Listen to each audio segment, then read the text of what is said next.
Dr. Wright, I love the picture that came up of you. It was very festive. Dr. Wright, I was getting Thank ready to you. Hello.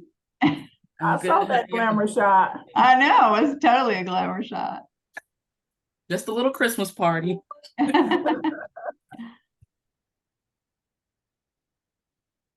you feeling, Kathy? All right, so Ashley is going to be keeping her camera off because she's at home and got contractors moving around her house, and so she'll have her camera off, but she's there, she's here, and we're going to call the roll in a minute and just see who we got. I know this was a tough time for people. July was a tough time for people to get involved at all. Well, Kathy, I have to jump off about 1:05. Okay. I don't expect this to be a really long meeting, Judge Porter, because I really just want us to focus. I have some areas of interest and I want everybody to kind of help me prioritize what we should be working on. We have kind of a small amount of time and I'm just, oversharing here, but we had to cancel the meeting that was in the hospital. I had a heart attack unexpectedly. Very weird, very, yeah. So I'm still in shock. Chris is still in shock. And I have another procedure coming up next week. So it's put me behind this month. So I haven't been able to attend to what I need to with this committee, but hopefully by mid-August, I'll be back up to speed. And, but it focused for me that we needed to sort of have some structure, focus, and make some decisions about what we were going to try to accomplish this year if we're going to have something ready for the next year's legislature. Does that make sense to everybody? Yeah. Okay. Yeah, I'm questioning whether do I share that? Do y'all care? I mean, it's like, ew, but there you got it all. Okay. So we have one defense attorney, we have one prosecutor, no, we have two prosecutors, we have a probate judge, we have a state court judge, we have me, Superior Court judge, we have DBHCD folks. Ashley, did you get any, who do we know for sure is not coming? I didn't get anybody telling me that they're not coming. Okay, Judge Bruton is in a trial. He emailed me this morning and said he wasn't sure when he'd be able to break. So, and I don't know about Judge Friesman. We have Judge Porter. We have Judge Harris. We have Chris. We have Mr. Cranford, Ms. Sellers. We have Dr. Oliver and Dr. Wright. Who's media services, Ashley? that's who's recording or set up the meeting for us, so they're kind of moderating for us. Okay, all right. And Ryan, will you introduce yourself? Yeah, hi everyone. My name is Ryan Carlino. I work with the Council of State Governments Justice Center with Maryland. I'm a senior policy analyst, and Maryland and I work together on a lot of competency to stand trial issues with different states. So I'm currently working with New Mexico on their competency processes as well. So glad to join y'all today. Great.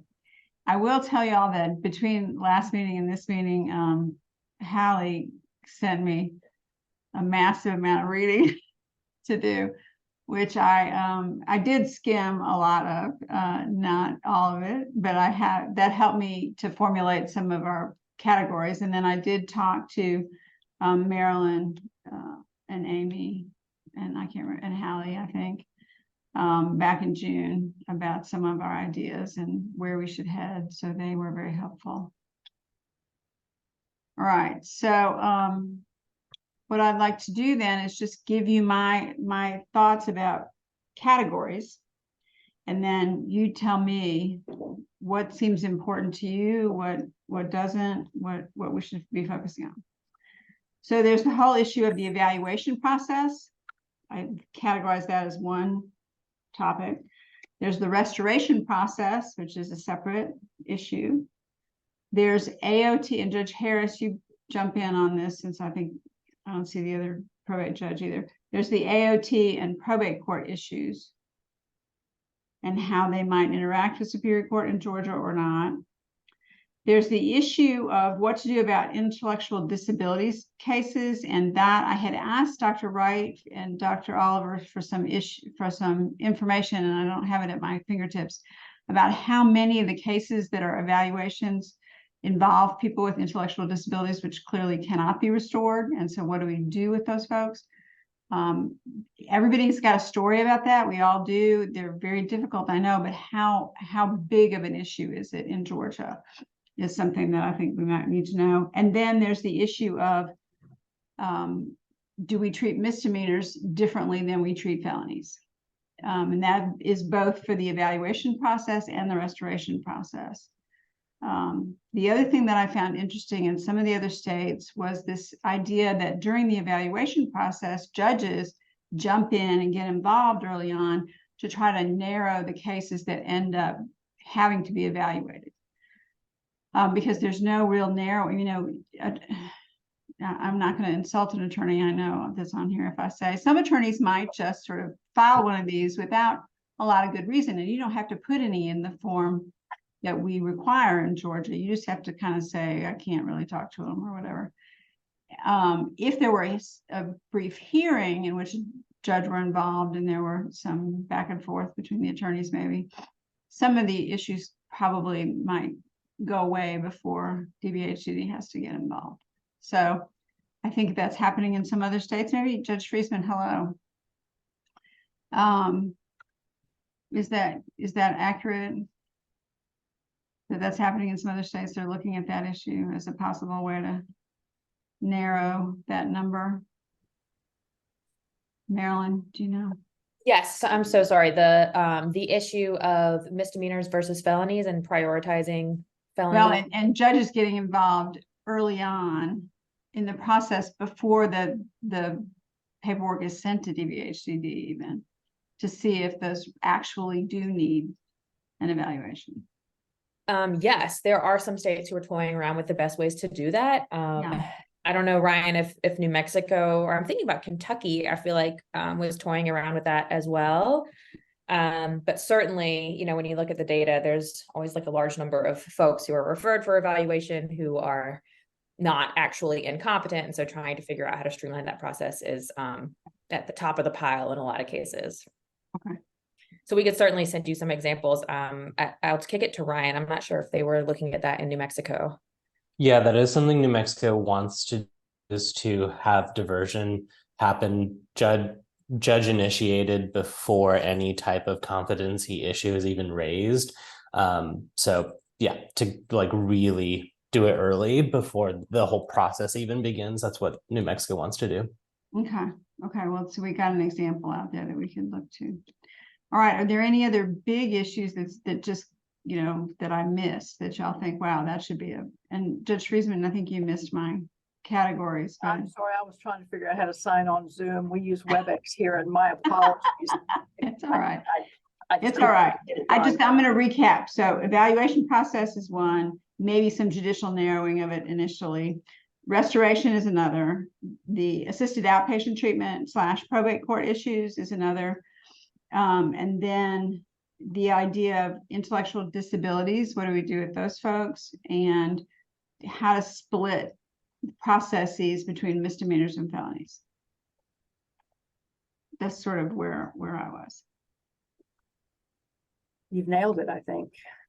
Okay, And anybody there's else? lots of other stuff we could get into the weeds on, but I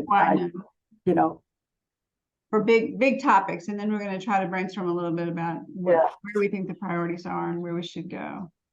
So I'd love to hear from the DBHCD folks, because Dr. Oliver and Dr. Wright, you guys see this all the time. Dr. Risby, I saw you got on too somewhere. Maybe you got off again. Oh no, he's right there. The only other thing that I thought of, and I don't know if this is the appropriate committee for that, but getting people out of the hospital and the length of monitoring those that are outpatient committed might be something worth considering. So the whole outpatient commitment process and what that looks like.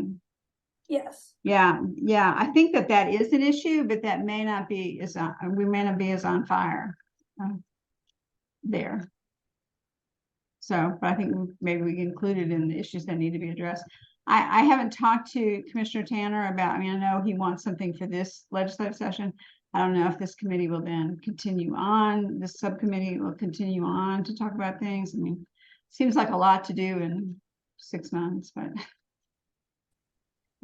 Judge Goslin, I will add, just to answer Dr. Oliver, in the involuntary subcommittee for the commission, Yes, now chairing, taking the place of Judge Amaro, we are also looking at that same issue, the outpatient committee from forensics. And last year in our recommendations, we recommended funding the ODR program, which is Opening Doors to Recovery, which is I don't think I just said that right, but it is meeting those coming out of prison or coming, and we are looking at those coming out of those that have been committed, going into the outpatient process and using either the AOT program or the ODR program for those and following them. Rockdale County's right now the pilot for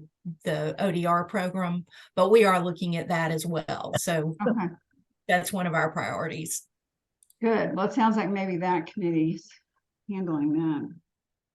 Involuntary subcommittee, which is Judge Harris's. Okay, thank you, Judge Harris. All right, what about the other thoughts from everybody else? So this is Risby for DPHTD. I don't know how popular this thought would be, but currently our concern is when someone's in the hospital and get restored to competence, they go to jail and there's a decompensation. The statute currently says that they should have a hearing in 45 days. We would be willing to keep some of these individuals if the hearing could be held in 30 days. And so I know that may not be scheduling, may not be possible, but for us to keep someone for 45 days, and generally it doesn't happen in 45 days, but the concern is if we can tighten up when the individual's competency hearing will be held, I think we'll be willing to try to keep those individuals in the hospital a little bit longer, closer to that date. Okay. And so that's one of the things we didn't know if it would be possible or not to shorten up that expectation time. You know, I think a lot of the hearings are not happening in 45 days, so I don't know about 30, but I do think if we had enough time to educate the judges about that you would keep them, which is a boon, and I'm sure the sheriffs across the state would be super happy with that. That it could happen. It won't happen immediately, but that is a possibility. I think we should keep that thought in there. Realizing if we do that, there are people that's going to be on the wait list staying in jail until that hearing occurs. So that's the plus minus of it. Right. On that same line, Judge Goslin, you know, and maybe it's just an education thing, but it would be to competency dockets, you know, doing the competency dockets all across the state. That's maybe education, but you know, like ours is every month. So if we're really focused also on those people that were coming out. Yeah, and I think that's something you and I probably have to sell the other judges. Yeah. Judge Friesman and I have competency dockets and have had for a long time. Yeah, we haven't really sold anybody else. We thought we had Judge Harris for a moment, but then something happened. Not sold Judge me. Harris, Sarah Harris, But that was as far as it went. Yeah. and Harris and Cobb. Anyways, so. Well, I just for Fulton County, because we are working towards a competency docket, as Judge Friesman is aware. I wasn't aware of your competency docket, Judge Goslin. So that's good to know. Yeah. So hopefully, I think ours. Judge Friesman, you know, she copied me. So I did. I was getting ready to tell you it was, and I know we talked about it. It just went over your head because because that one and Judge Goss's, the two of them were the ones that I've always had on speed dial.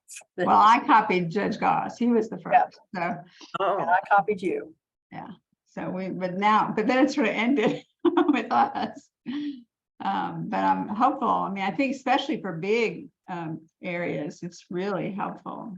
So, But you know what I learned though, with Fulton County though, was that it isn't a cookie cutter thing, because what we're doing here with 6 judges is about as big as it can get for one judge. They're going to have to divvy it up have more than one. and do it differently. So, Yeah.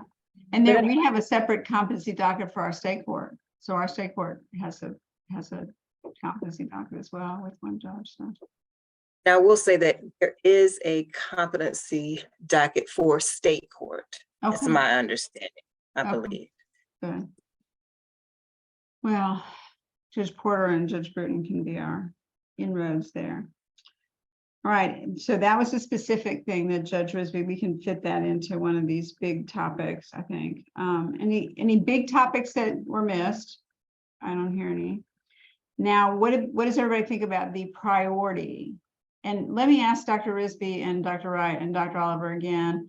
So this intellectual disabilities thing is really, it's a super big problem for us as a judge. But it didn't sound like from the numbers that, and you did send me something back, Judge Oliver, I don't have it pulled up right now, but I don't think it's a big, I don't think numerically it's a big problem in the state, but it's a huge problem when we don't have, I mean, they can't be restored and we have nowhere for them to go.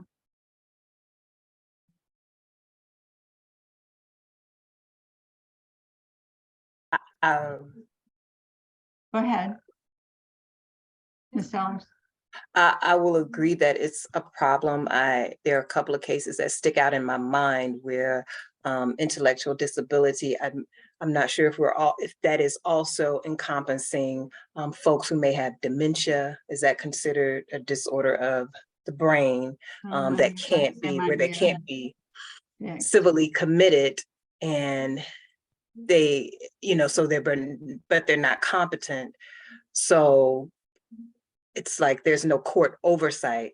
And this is not for smaller, low-level felonies. I'm speaking of murder cases that are actively on the docket, where they cannot be civilly committed because of the statute says it has to be. The statute says has to be the primary reason.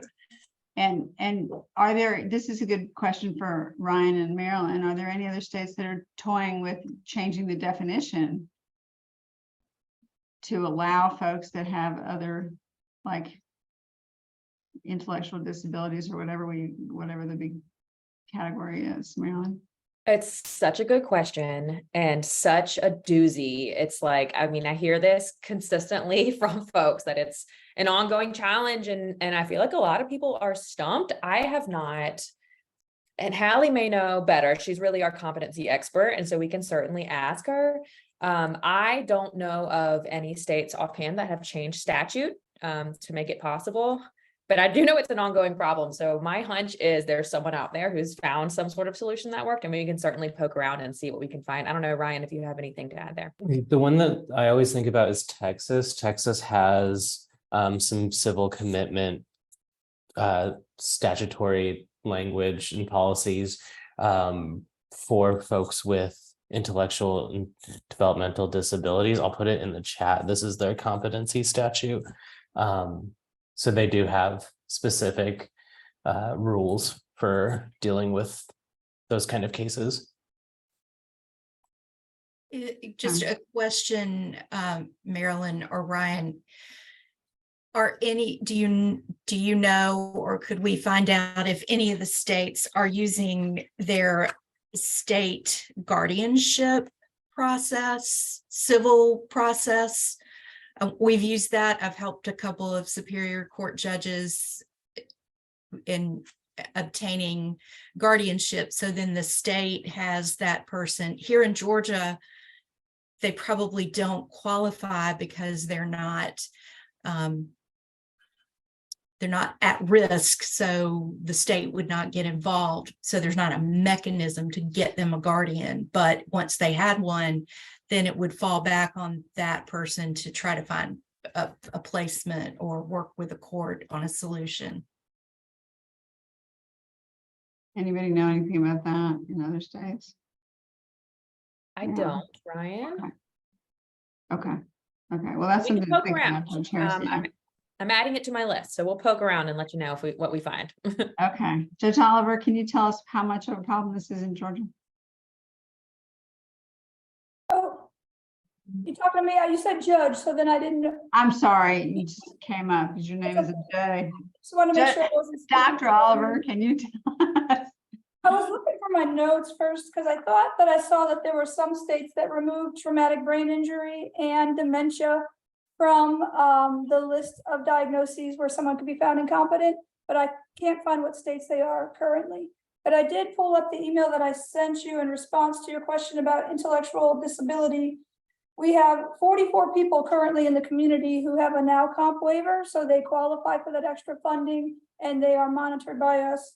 We have 22 people currently in the hospital who qualify for that waiver who are transitioning to the community.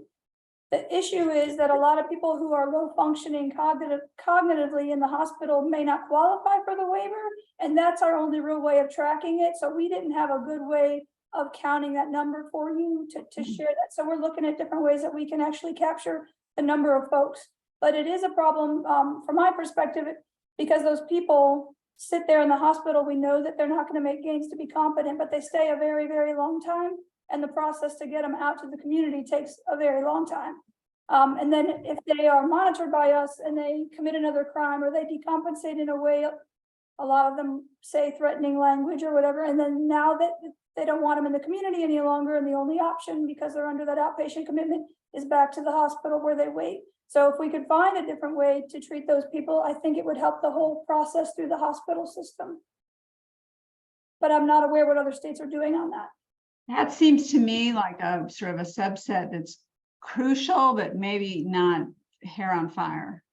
Yeah, the hair on fire right now is the evaluations and the restorations, and then whatever issues Judge Harris brings to us about probate court and AOT and how we do with that. But I think we need to keep that on a burner, because that is a big gap in the statute where you can't civilly commit if they don't have a mental illness, and yet they clearly don't have a place to be. So, and if we could work on this idea that Judge Harris has kind of creatively approached some or helped some Superior Court judges with, I think that would be great.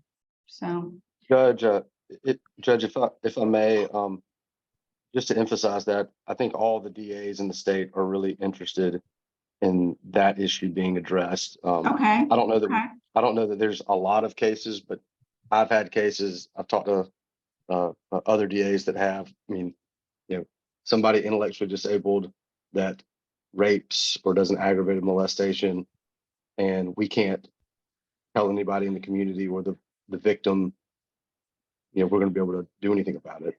Yeah. Yeah, I've got a sex offender right now that's in front of me for the past, I don't know, decade or so. Similar issues. He needs some help and can't seem to. Right. Needs some place to be that is a structured environment, but we have no way to put him there. So, yeah. Okay. Well, we'll keep that on the burner. Maybe what we can do, Ashley, is send around once we get the notes out and make sure everybody's good with the list of issues that we're going to try to address. And then when we have our next meeting in the hospital, we can make sure we've got somebody to address each of the issues, or at least, like the top 3, and then we move to the next, so that we come up with some practical things by the like October, that we could make suggestions for actual legislation. Does that sound like a good timeline for everybody? And we did think it was Commissioner Tanner's idea to do the meeting at the hospital, which I think is a great one. And so if you can make it, we'll see the hospital in Columbus, which seems to at the time that we decided this, the Columbus Hospital had the fastest turnaround for people, which is why we wanted to go there and see how fantastic they were. Okay. Does anybody else? Oh, so we have a vote for this intellectual disabilities things not being sort of lost in the shuffle. And I do think the evaluation, maybe Dr. Risby, you can tell us if the evaluation and restoration wait times have gone down since we first met.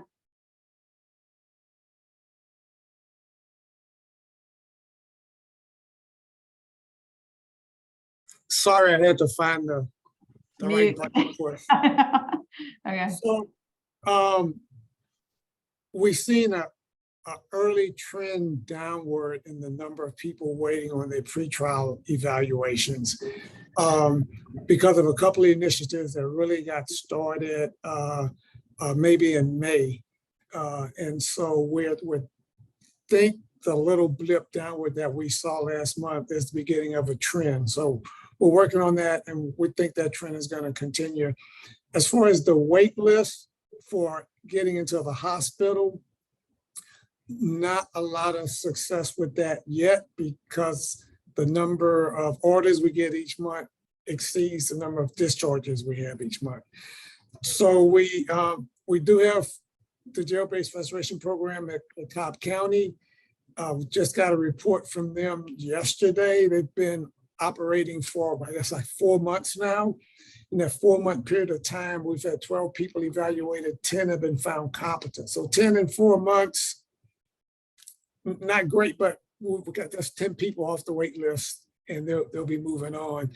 And again, that's the first 4 months. So we're expecting that program to continue to flourish. And so that will give us hopefully some help with the wait list.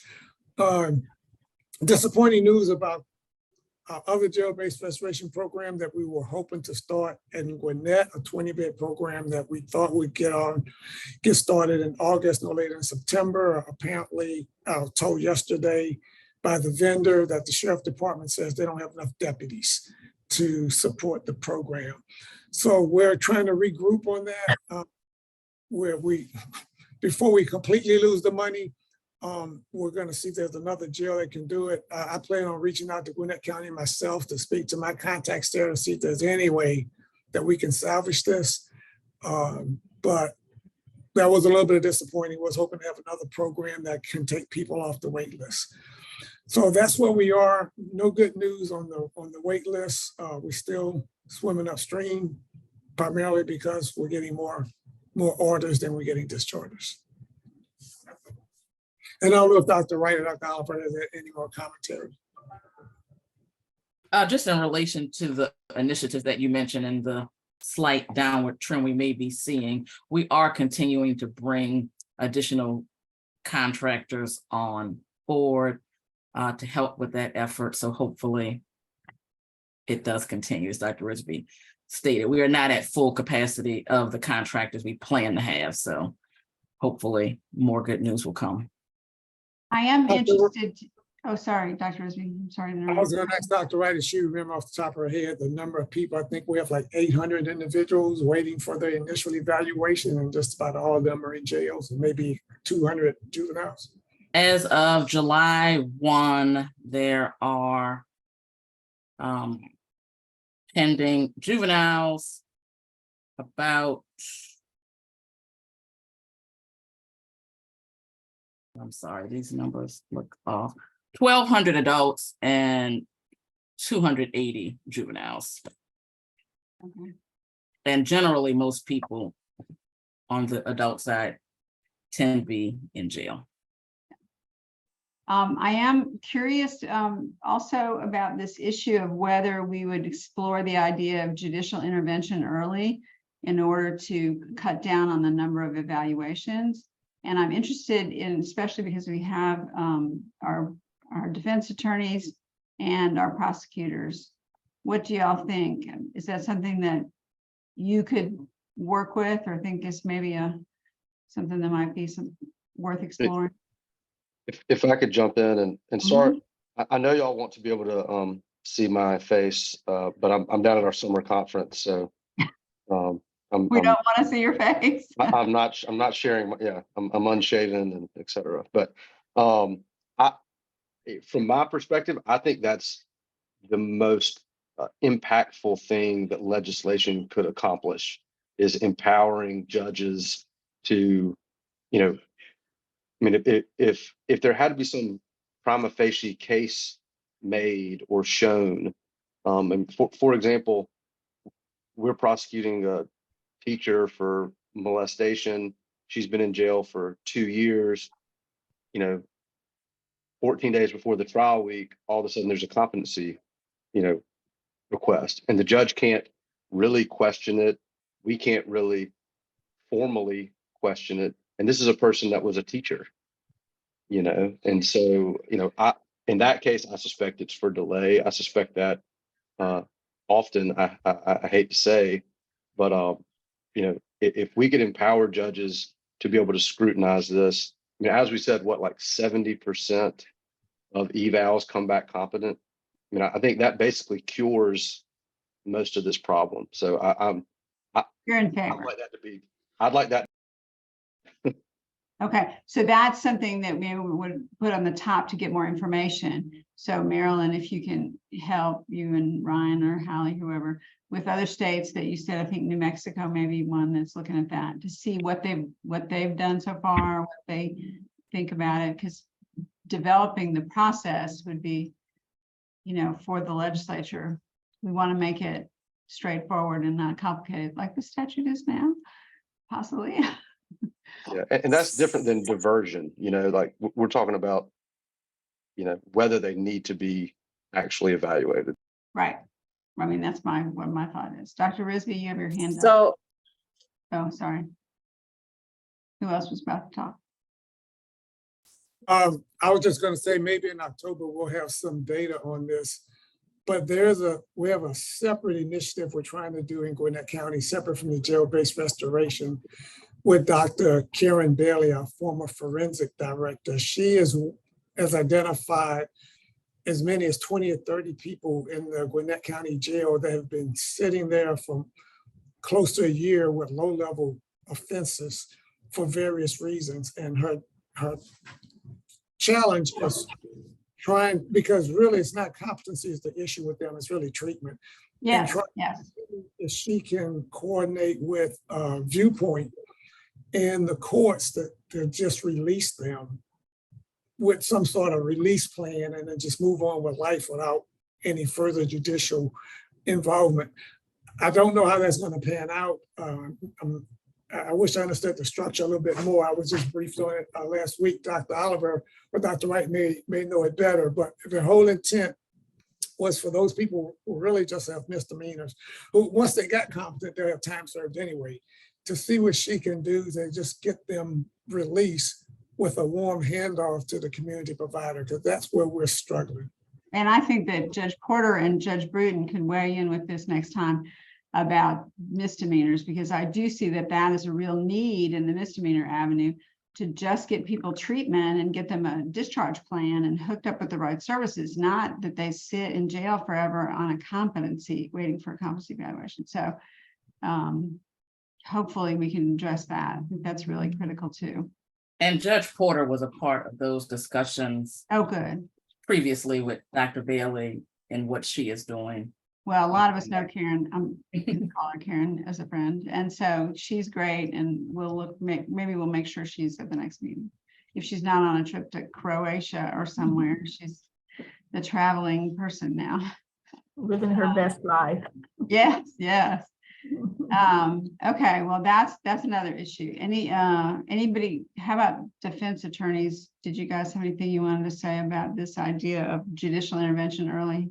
Are you okay with us putting it at the top of the list to look at? I think it's something that's certainly interesting to explore, as I just sort of sit and initially think about it. If, defense attorney needs to make sort of a prima facie case that evaluation, should be ordered, imagine that's probably something that's going to happen ex parte, and would it necessarily include the prosecutor being able to listen to the reasons listed out by a defense attorney about either things their client is telling them when they try or attempt to meet with them to go over the case, or other sort of, at least at that time, privileged and confidential information, as it relates to their mental health illnesses and the other medical things and things like that.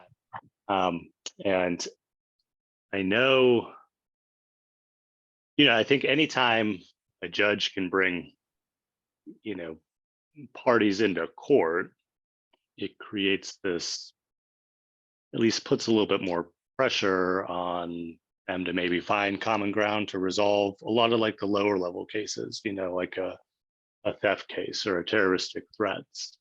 So think where it gets trickier is when you're dealing with your murders and aggravated child molestations and things of that nature. But there's that Supreme Court case, which now I want to say, is 2017, 2018, where the conviction got overturned because it was an ineffective assistance reversal because there wasn't a proper exploration of the client's or the defendant's mental health issues. And so my only concern is that we figure out either how to streamline or make the competency process more efficient, but then create a situation where cases are being reversed on ineffective claims.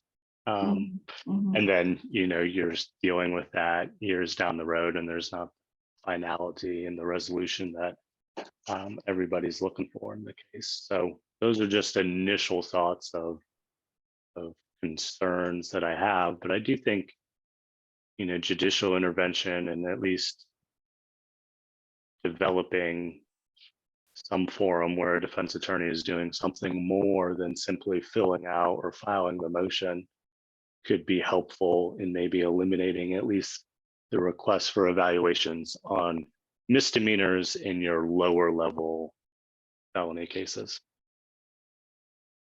And I tend to agree with Mr. Van Rossum. I think it is a broad concept.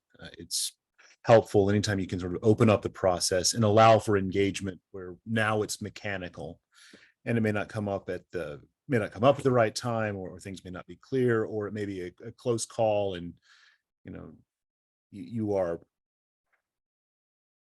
not necessarily you don't usually urge the issue for mere delay, but where you're simply uncertain that maybe some flexibility in the process and some ability to negotiate and get some preliminary adjudication would be helpful.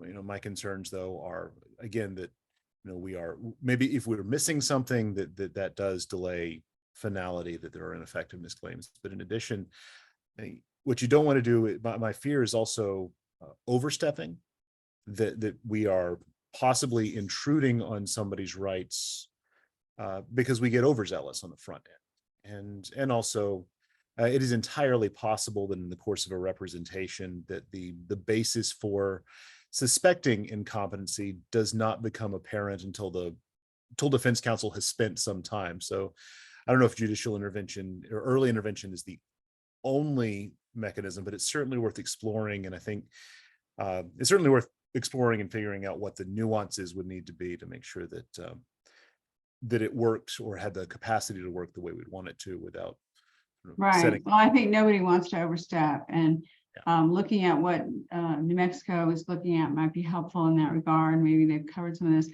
I think if it's done right, then the ineffectual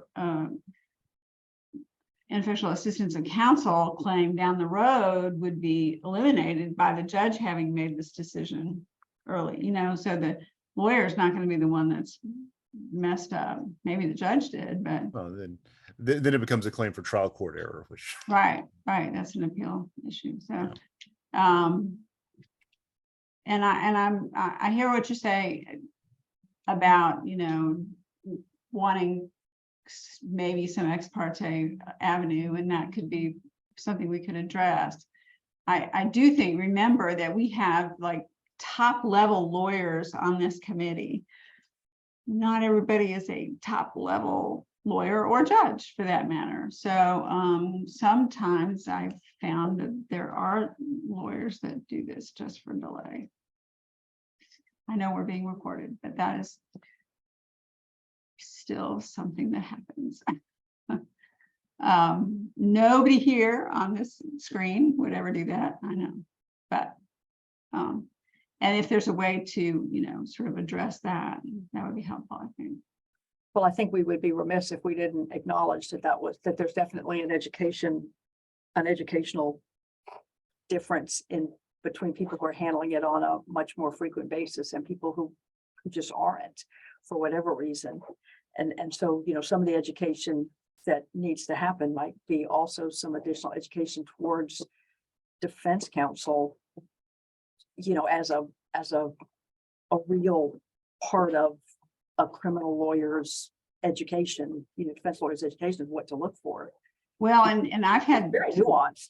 Yes, and I've had some excellent psychologists who testified about the lawyer just needs to treat their client like this, with some very concrete suggestions about how to communicate with your client. Right. And that's not something you learn in law school. How do I deal with somebody that has a mental illness, for instance? So anyways, lots of stuff. Okay. Well, I didn't want to make this meeting very long. I just wanted us to sort of make sure we're all kind of on the same page.